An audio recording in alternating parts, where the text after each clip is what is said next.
Hello मित्रों, जय ठाकर, जय द्वारकाधीश, राधे राधे। तो स्वागत है आपका हमारे मिनी ब्लॉग में। हम हवर हवर में उठ के निकल गए थे नहा धो के हमारी मंजिल तरफ। हमें जाना था संतराम कंस्ट्रक्शन में। तो हमें रास्ते में चेतन भाई मड़ गया था, उसको मिलके हम पहुंच गए संतराम कंस्ट्रक्शन। वहाँ से टेम्पो फुल भरी निकल गया हमें नडियाद बाजू। तो वहाँ से हमें जाना था नडियाद से रिटर्न आके तुरंत दूसरा फेरा भर के जाना था हमें खेड़ा से आगे। क्या गांव का नाम तो भूल गया हूँ मैं।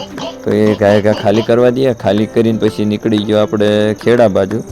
तो चलो, खोई हुई चीज़ अक्सर सुंदर लगती है, जैसे कि वक्त और बचपन। तो हम फुल लोड करके निकल गए थे खेड़ा से आगे। हमें 1.5 किलोमीटर जाना था। तो वहाँ पहुँच गए, वहाँ पे अनलोड हुई, तब तक हम बैठे। तो वहाँ से खाली करके हम निकल गए घर खाना खाने के लिए। दोपहर के बाद हमें दूसरा लोकल फेरा नडियाद का ही मानना था। तो घर पे आ गए, खाना खा के हम चले गए राजू भाई के गोडाउन पे।